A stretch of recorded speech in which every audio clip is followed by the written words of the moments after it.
Voilà. Donc là, ce qu'on va faire ensemble, c'est juste analyser le travail que tu fais au quotidien et de voir en quoi l'IA peut te permettre de, de gagner du temps. D'accord? Donc, ce qu'on va faire aujourd'hui, en tout cas, c'est de la réflexion.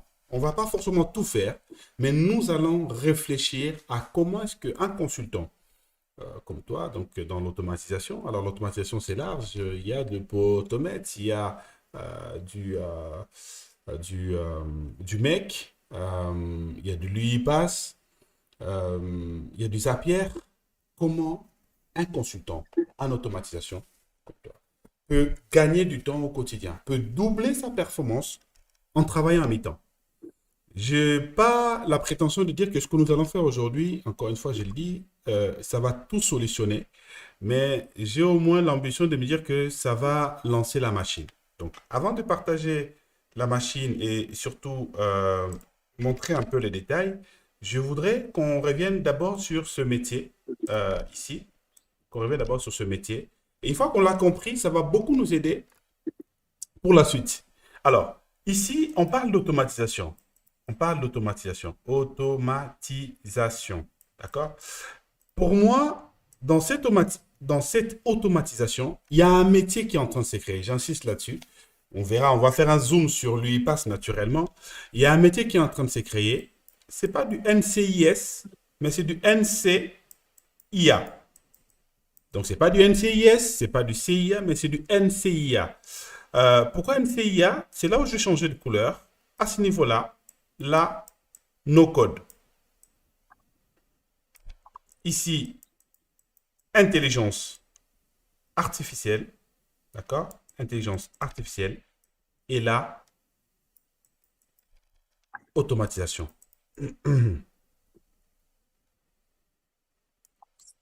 C'est-à-dire qu'en Ok, fait, ah, je n'ai pas compris. Tu as dit quelque chose? je t'écoute, je t'écoute. D'accord. Ça veut dire qu'en fait, les consultants de demain, c'est on a vu pas mal buzzer, hein, permettez-moi le terme, où on dit, voilà, le prompt engineering 300 000 euros par an, 150 000 euros par an. Il y a même eu une information, on a vu 350 000 euh, par an. Donc, sorry, je suis obligé d'aller jusqu'au bout. 350 000, si on fait diviser par 12 mois, ça fait quasiment du 30 000 euros par mois. Waouh! 30K € par mois. Au dollar, ça dépend. Bref, pour dire qu'en fait, le prompt engineering seul, clairement pour moi, ça ne vaut pas ces montants-là. Après, ça dépend des grosses structures qui vont chercher. Mais si on a du prompt engineering, donc dans l'intelligence artificielle, on maîtrise l'IA et on maîtrise le no-code, là, pour moi, on peut faire des miracles. On peut faire des exploits. Donc ici, ce que je vais faire, je t'envoie déjà ici les premiers éléments. Donc, c'était juste l'entrée en matière. Est-ce que cette entrée en matière est claire pour toi sur ce qui est en train de se dessiner en 2024, voire les 10 prochaines années? Est-ce que c'est clair pour toi avant que j'aille plus loin? Aussi, c'est clair. OK.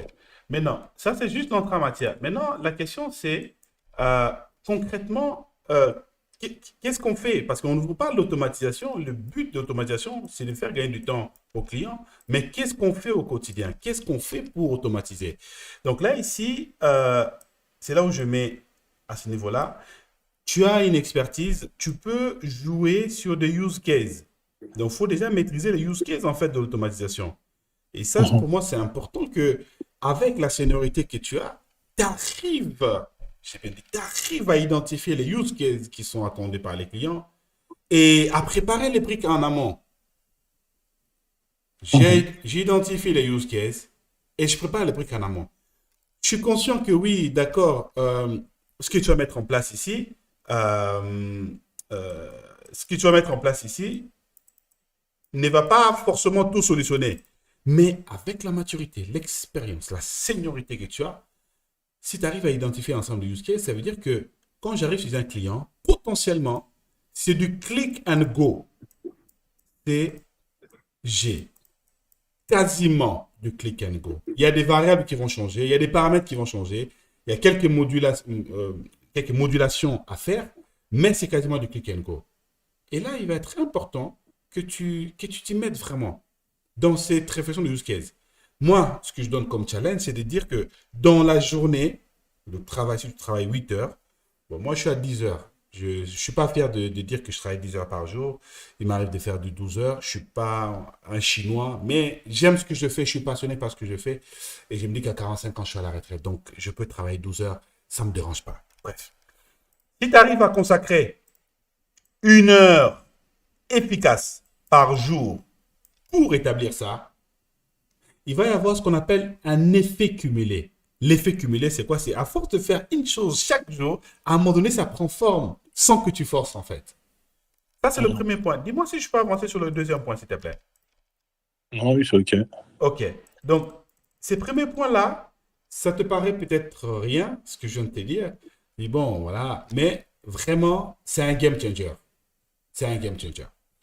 Le deuxième point ici, c'est de dire maintenant, OK, il y a l'IA qui est arrivée. Comment j'utilise l'IA pour booster ce que je suis en train de faire au quotidien? Comment j'utilise l'IA pour booster ce que je fais au quotidien? Et c'est là où il va y avoir plusieurs niveaux. Et là, je vais devoir rentrer un peu en détail. Merci de ne pas m'interrompre jusqu'à la fin parce que faut vraiment que tu comprennes où est-ce que je t'amène et pourquoi il faut que tu ailles vers là parce que c'est un mind-blowing ce qui est en train de se passer et il faut le capter maintenant. Il faut le capter maintenant. Au niveau de l'IA, le premier niveau sur lequel il faudrait que tu travailles, ce sont les prompts. Le premier niveau sur lequel tu dois travailler, ce sont les prompts.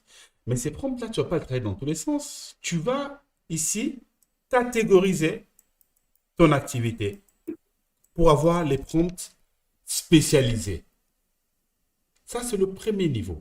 On rentrera en détail tout à l'heure, ne t'inquiète pas. On va aller en mode entonnoir, en mode arbre de pensée, et on va détailler point par point. Donc, ça, c'est le premier niveau. Le deuxième niveau auquel, pour moi, tu devrais y aller, ben, ça vient d'arriver. Ce sont les GPTs. Ça, c'est sorti il y a moins d'une semaine, GPTs. Ça, c'est extraordinaire parce que tu vas pouvoir, d'accord, tu vas pouvoir combiner deux choses, je dirais même trois choses. Je le dis directement ici. Normalement, tu vois toujours mon écran. La Oui. première chose, ce sont les prompts. Donc, ces prompts-là, il va y avoir une espèce de passerelle qui va se mettre en place. Tac, tac, tac, tac, tac, tac, tac, tac, tac. P de prompt. Premier niveau. Le deuxième niveau, c'est que tu vas pouvoir faire du fine-tuning. Je mets ici F, T, fine-tuning. Ben, en fait, le fine-tuning, c'est quoi? Ben, tu vas pouvoir lui mettre des fichiers que tu as déjà à disposition. Ça peut être des fichiers de projet, ça peut être des fichiers du code que tu as utilisé en fait, pour que ce soit fine-tuné, qu'il ne se sorte pas des réponses un peu bancales. Mhm. Fine-tuning. Et là, le troisième niveau, donc fine-tuning, le troisième niveau pour moi, c'est, bon, donc tu as les prompts, tu as les fine-tuning, et là, ce que tu peux connecter ici, c'est du no-code. Ici, c'est le niveau facile, donc ça, tout le monde peut le faire. Ça, tout le monde peut le faire à condition d'être expert. Mais justement, tu es expert dans le milieu, c'est très bien. Tu as forcément des documents quelque part. Tu as forcément du coding quelque part. Ça, tu l'as. Par contre, ici, le no-code, tout le monde ne maîtrise pas. Mais or, toi, tu es dans le milieu de l'automatisation. Automatisation. Bah, c'est parfait. C'est parfait. Parce que du coup, ici, le no-code. Mais ça va t'aider maintenant, du coup, à pouvoir dire, OK, j'ai mon GPT qui est là. Et je vais pouvoir automatiser certaines choses en faisant du no-code. Tu vas me Mhm. dire, mais quel outil je vais utiliser? Ben, je te mets ici un Z. Alors, je n'ai pas dit Zoro. Zapier. Zapier fait l'affaire. Ah, ça devient intéressant. Ça devient puissant. Mais même là, on n'a pas tout fait. Merci de suivre le raisonnement. Je passe à la troisième étape. Le prompt premier niveau, GPTs deuxième niveau, et maintenant un troisième niveau. Le troisième niveau ici que je mettrai AI, ok? AI Assistant, AI, AI, sorry. Ah, sorry. Je vois déjà certains qui vont me tacler sur les réseaux, il n'y a pas de problème. I'm French guy. J'assume, je suis un francophone. Voilà, je parle comme ça avec mon accent français. Voilà, voilà, la haute bourgeoisie, j'assume c'est mon accent français. Mais not an issue, we can switch to English. Hey, hi, assistant, if you prefer. Most of the time I speak French, but sometimes I have to speak English because I think it's the first language. Okay, not an issue. Okay, let's switch back. Let's come switch to French. AI assistant. L'AI assistant, tout le monde est en train de s'emballer ici et je te demande de prendre 2 coups d'avance. Tout le monde s'emballe ici et globalement, ils vont s'arrêter là. Tout le monde s'emballe sur le GPT. J'ai créé un GPT, j'ai créé un GPT. Mais ils vont s'arrêter à ce niveau-là. Ils vont faire des documents et tout ça. Mais rares sont ceux qui vont aller sur du no-code. Ça demande déjà un certain niveau d'expertise. Et tu l'as, ce niveau d'expertise. Ah ouais. Faut mettre des cœurs hein, quand je te partage comme ça des savoirs. Faut mettre des pouces parce que là, c'est ce qui s'appelle un coaching gold. Euh, Ici, bon, c'est coaching à 200 euros, 500 euros l'heure. Donc, j'ai dit, mais, sorry, j'ouvre une parenthèse et la ferme, je supprime après. Qu'est-ce qui fait qu'une personne, on peut payer la personne 500 euros l'heure ou le coaching? Parce que la valeur que tu donnes derrière, elle vaut x4, x5. Parce que la valeur que tu donnes derrière, si la personne l'applique, j'ai bien dit si la personne l'applique, c'est un game changer en 2024, voire 2025. Parce que c'est en train de se jouer là, sous nos yeux, ce qui va se passer dans les prochaines années. Or, ces secrets-là, c'est ce qu'on appelle des secrets bien gardés. Il faut juste savoir les utiliser. Donc, ça, tu es en train d'en profiter. Merci d'ailleurs pour ta confiance au niveau du coaching Gold. Ça fait déjà 4 mois qu'on bosse ensemble. Et je suis d'ailleurs très content de voir les résultats que tu es en train d'avoir. Bon, aujourd'hui, on ne parlera pas chiffres. Parce que certains peuvent te choquer de ce que tu gagnes par mois. Donc, je préfère pas parler des chiffres. Revenons sur le AI Assistant. AI Assistant, c'est la version underground de GPTs. C'est-à-dire que le commun des mortels va s'emballer sur le GPT parce que c'est très accessible en fait. Tout le monde peut le faire. Mais AI Assistant, ça demande un peu du codage. C'est-à-dire que tout ce que lui il fait, je vais pouvoir faire ça ici, mais en cascadant les choses.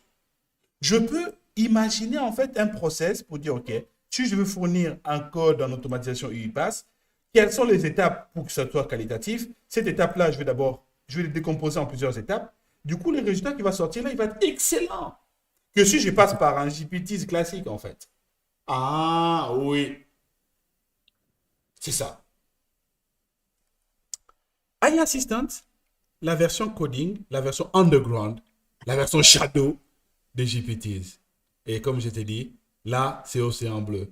Océan bleu, c'est-à-dire que tout le monde va aller sur les GPTs, toutes les personnes vont se jeter ici. 80% de la population, 80% des personnes seront en mesure de le faire. Mais les 20% qui vont maîtriser les AI Assistants underground, c'est, tu es sur du sur-mesure en fait. Et s'il te plaît, prendre l'avance. Prendre l'avance. Parce que ça arrive là. Dans les prochains mois, ça arrive. Je continue. Toujours dans les AI, il y a ici, pour moi, ça, c'est juste le fine-tuning classique. Ici. Fine-tuning. C'est-à-dire que, au lieu de faire l'appel, d'accord, je prends l'API d'OpenAI, voilà, je fais mon prompt, je mets ma clé et puis je travaille sur un LLM où il y a plein d'éléments. Donc, en fait, c'est trop large. En fait, je vais lui donner des éléments autour de mon expertise. Par exemple, je travaille sur l'UiPath. Je vais lui fournir tout ce que j'ai pu produire sur l'UiPath. Mais je vais le Là, fournir. sur un autre fichier, je vois pas. Si tu es sur un autre fichier. Ah non, je suis toujours là. Je suis toujours là. Ok. Je vais lui fournir tout ce que j'ai comme expérience sur l'UiPath et des préférences en JSON. Je vais changer juste de couleur ici, là, en JSON. En JSON. C'est le format qu'il accepte le plus facilement. Enfin, pas qu'il accepte. C'est le format, oui, qu'il accepte, oui, mais surtout qu'il arrive à bien traiter. Si j'arrive à fine-tuner mon expertise dans un domaine marketing, automation, business, CRM, en fait, j'ai de l'or dans les mains. Parce que du coup, l'API que je vais utiliser, ce ne sera plus l'API d'OpenAI classique, mais je vais avoir un code API qui va être fine-tuné pour mon expertise. Il faut mettre un cœur ici. Il faut mettre un cœur ici, vraiment. Voilà. Faut mettre un cœur ici. Mais c'est OK? moi le truc que je comprends, enfin que je comprends pas, Mhm. que j'ai du mal à conceptualiser, c'est là par exemple le robot que je fais là. Oui. Là, ce qui peut me servir, par exemple, on va dire, c'est enfin, quand je demande entre guillemets qu'il me fasse comment dire le l'aspect fonctionnel, on va dire. Par exemple. On va y Ça, revenir. Ouais, je t'écoute. l'aspect fonctionnel, pour moi, je trouve il n'y a pas de souci. Je décris ce que je fais, etc. Lui me fait l'aspect fonctionnel. Ouais. Il n'y a pas de souci. Là, ça me fait gagner du temps en plus au lieu de réfléchir à ça et Merci. paf. Par exemple. Ça, c'est juste un exemple. Mais il y en a Mais d'autres. aller plus loin où il me fait, je Oui. vais pas dire qu'il me fait tout le code, Oui. Oui, oui. Oui, oui. mais qui me, en fait, la partie initialisation, la partie finalisation de l'automatisation, ok. Mais Oui. Oui. la partie process, franchement, ça me semble difficile, hein. Il est capable de le faire. Ah, Mais je vois pas comment, il est capable de le parce, faire. Je t'écoute. parce que bah, là, par exemple, là, je fais un truc, je dois récupérer des fichiers et construire un PowerPoint. Voilà. Ça, c'est un autre deuxième use case qui est en train de donner. On va les mettre tout à l'heure et je prends un troisième use case. Donne-moi encore un autre use case. Après, je pense qu'on va s'arrêter là. Le temps que je finisse juste le Euh, cinquième point. Là, j'en ai un autre là où je suis en train de travailler là-dessus actuellement. Voilà, c'est de la correction, mais on va dire que c'est moi je l'ai fait. Il récupère des informations sur ça. Bon, en fait, il peut le faire, mais il faut que je découpe. Ça dépend. Ça dépend. Parce que moi, je vois pas, il fasse en entier. Il En peut le faire gros, en entier, mais il faut effectivement découper, d'où le fait que j'ai commencé par les use cases. Regarde ici, j'avais vraiment commencé par les là, ça use veut dire cases. que je crée, Ah, dis-le. je fais une étape, je fais chaque tour un use case. Je peux pas faire tous les use cases en même temps. Euh, tu- bon, puisque tu l'as abordé, laisse-moi finir cette partie-là. Je pense qu'on va aussi clôturer la session dans les 5 minutes qui viennent. Il y aura une autre session, on va rentrer en détail. Mais j'y vais étape par étape. Tout ce que tu m'as dit là, je l'ai noté à côté. Et je vais te répondre, je vais te répondre déjà aujourd'hui sur un premier élément. Mais permets-moi juste de terminer le dernier cas. 5 doigts Ok. de la main.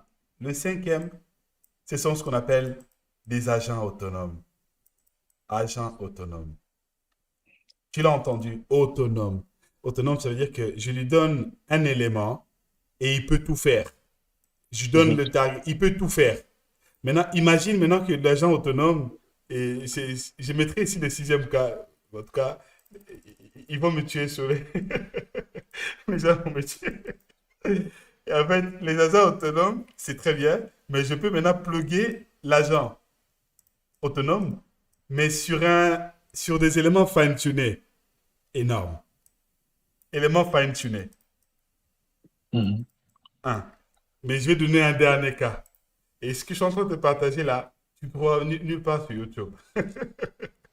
Tu ne trouveras nulle part sur YouTube. Et le dernier cas, ça, c'est ce qu'ils appellent le best de best. Le dernier cas, c'est ce qu'ils appellent vraiment le best de best. Ça dit qu'en fait, je vais combiner, non pas un agent autonome, mais je vais pouvoir combiner plusieurs agents, d'accord, autonomes. Je mets ça plus, je le mets en local pour qu'il soit en mesure d'aller chercher des éléments sur ma machine en local. Plus, je leur donne accès au cloud pour qu'ils aillent chercher certains éléments en cloud. Plus, je définis plusieurs éléments fine-tunés. C'est-à-dire, je définis plusieurs fine-tuning pour différentes étapes de mes use cases. C'est-à-dire que si tel use case, pour le traiter, il faut par exemple 10 étapes. Et cette étape-là, c'est plutôt du code.NET. Cette étape, c'est du XAML. Cette étape, c'est du JSON. Cette étape, c'est la documentation Word. Cette étape, c'est du PowerPoint. Cette étape, c'est du PDF. Bon, en fait, je vais pouvoir ici avoir plusieurs agents qui vont avoir plusieurs fine-tuning. Fine-tuning.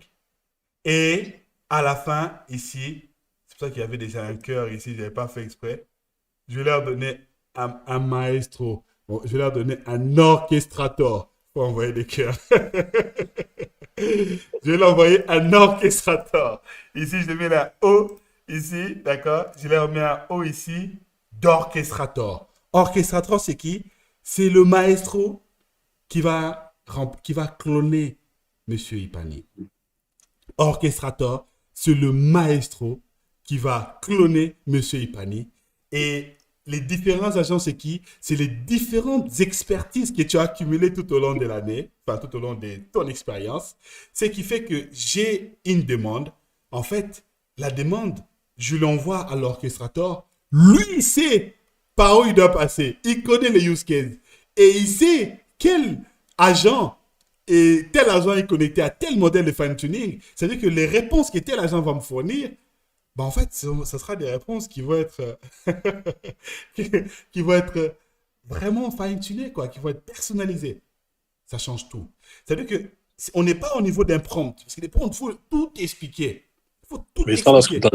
là, ce que tu as décrit, c'est la plateforme que tu m'as expliqué, là. Ça, là, ça n'existe pas, en fait, encore. Ça, là, Non, ça mais n'existe quand tu dis la plateforme que tu m'as expliqué, la plateforme justement que tu as dit, ça n'existe pas. Oui, même là, nous, on n'a pas encore développé ça. On est en train d'onboarder les briques, mais on n'a pas encore tout ça parce que c'est... En fait, tout est en train de sortir là et à l'instant T, il n'existe pas une plateforme comme ça qui permet d'aller aussi loin. Mais moi, dans le coaching que nous sommes en train de faire ensemble, ce qui m'intéresse, moi, c'est que tu sois sensibilisé et que tu commences à personnaliser ta manière de travailler en étant conscient que le but, c'est que dans moins d'un an, tu dois avoir un clone ici de qui tu es et qui va être capable de faire le job en 1 heure. 1 heure pour 8 heures de rendement, voire 16 heures de rendement. Parce que lui, il va hyper vite en fait. C'est du silicium seulement qui s'exécute. C'est du silicium. Ouais. Voilà pour Ok. cette session. Je sais que tu as beaucoup de questions. Je vais un peu te décevoir. Je ne pourrais pas rentrer en profondeur aujourd'hui sur tous les points. J'ai vraiment envie que tu médites sur ce qu'on vient de se dire. La seule chose que j'aimerais que tu puisses déjà évoluer là, d'emblée, je te mets ça en vert, c'est les GPTs. Parce que les prompts, on a déjà travaillé ensemble. Les GPTs. J'ai fait une vidéo Ouais. là-dessus. Je te partage le lien. Et les GPTs, je te montre juste l'écran. Je ne détaillerai pas, hein. C'est ici les GPTs. Et j'ai commencé à créer le premier GPTs ici, côté Flex Started. C'est ça les GPTs. Un nom, une description, un prompt et des documents en rapport avec ce que tu fais au quotidien. Dans un premier temps, commence par ça. Mais GPT, là, c'est pour créer ça va créer les use cases. Enfin, ça va créer quoi? Les GPTs, je te l'ai mis ici, c'est un prompt plus du fine-tuning. Ah, et du Essaye, coup, tu peux créer des use ouais, cases avec ça. par Ah, du coup, exemple, oui, exactement. Tu peux créer des use cases avec ça. Essaye, s'il te plaît, pour la prochaine session. ouais. Juste, si tu ne crées pas, mais au moins réfléchis, s'il te plaît, à Non, mais je vais quel, essayer dis-moi, de faire le use case que je fais, là. réfléchis, s'il te plaît, à quel use case, en fait, tu réfléchis vraiment à des spécificités dans ton métier à toi, quelles sont les spécificités? Et ces spécificités-là, tu vas maintenant les, les décomposer en GPTs que, Moi, cette on- spécificité, j'ai pas compris. c'est que la session est terminée, mais je veux quand même te montrer au moins cette partie-là. Tu vois ici, je te montrais Ouais. ici CRM 365. Dans Ouais. CRM 365, ici, je vais avoir, je vais créer maintenant ici GPT.NET. Ouais. D'accord? Je vais avoir un GPT JavaScript, GPT client-side en fait, client-side JavaScript. Mhm. Et je vais avoir un GPT fonctionnel. De manière à ce que tout ce qui est en rapport avec du .NET, ça ira dans le GPT.NET. Et donc, je créerai un GPT orienté pour cracher, permets-moi le terme, cracher les codes .NET. Je vais créer un GPT qui va être dédié pour cracher du code JavaScript.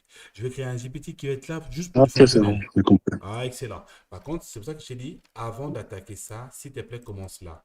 Et une fois que tu as fini ça, ça te permet d'avancer sur le prompt et après, tu peux attaquer les GPTs. Ouais, ok, ça marche. Est-ce que c'était clair pour toi? Yes. D'accord. Sorry, la session était un peu longue aujourd'hui, mais c'était important que je puisse rentrer en profondeur. Euh, Si tu dois évaluer cette session sur la partie que je viens de te partager, je suis quand même preneur pour tes retours. C'est que je ne pose pas la question souvent, mais qu'est-ce que tu en as pensé? Qu'est-ce que tu as compris? Est-ce que c'était important pour toi? Je prends tes feedbacks. C'est important pour moi. Je t'écoute. Donc, cette session était bien parce que, en fait, ça m'a fait réfléchir. En fait, je trouvais pas comment faire les prompts et tout pour cracher du code, comme tu dis. Et là, je crois que je trouvais une solution, hein. Du coup, elle m'a bien servi cette session. D'accord. D'accord, d'accord. Tu peux avoir l'image là? Oui, je t'ai déjà partagé une box, mais je te la renvoie. J'ai mis à jour ici. Mais je te demande encore une fois, ne fonce pas sur les GPTs si tu ne maîtrises pas les prompts. Ouais, Ne si les fonce pas prompts, je sur vais les refaire. prompts. Ouais, J'ai un document sur les bons. De toute façon, je vais refaire oui, ça. oui, oui. Et bah, en fait, GPT, là, en fait, je pense que c'est ça qui me manquait pour faire les use cases correctement. Et avec les use cases, enfin non, pas les use cases. Pour faire voilà, pas les mêmes use cases que toi, t'as mis là. Use Oui, case d'un projet, je parle. oui, Les use cases du projet, c'est-à-dire séparer le projet en plusieurs étapes. Et ces étapes-là, c'est là que je vais les faire rentrer bah, justement, dans GPT encore, pour les tester une nouvelle fois, ok. avec des fichiers bah, par rapport à l'étape en question que j'ai déjà fait. Ah, ok, c'est bon, ouais, je vois. Voilà, je répète encore une fois, les GPTs, ce sont des add-ons ou alors ce sont Ouais, des plugins. Appelle-les comme tu veux. ouais, Du coup, un plugin, c'est pas forcément un métier. Tu as un consultant en automatisation, c'est un métier qui englobe beaucoup de choses. Maintenant, toi, ouais. dans ces métiers-là, tu sais, pour tes use cases que tu maîtrises, quelles sont les différentes spécificités qu'il y a dans ces métiers-là en termes de production, fichiers, Ouais, si, si, JSON, si, voilà. si, Et oui, du coup, c'est oui. ces spécificités-là que tu vas maintenant Que je rentre dans. créer Oui, c'est des exactement. GPTs. Oui, c'est ça, c'est ça. Ah, Bah, ok. les spécificités, c'est. Ouais. Imaginons le projet, je le sépare en. Il y a initialisation, récupération de la donnée, Mhm, process et mhm, fin. mhm. Et bah, c'est ça que je parle en use case. Par exemple, l'initialisation, je vais rentrer dans GPTs avec les fichiers d'initialisation que j'ai déjà. Et Mhm. là, ça va me donner un use case d'initialisation et ainsi de suite. Yeah, yeah, yeah, yeah. Exactement. Ok, c'était une première session. Euh, Mhm. et on pourra y revenir dans les prochainement. Je te laisse méditer sur ça tranquillement et je te dis à très bientôt. Prends soin de toi.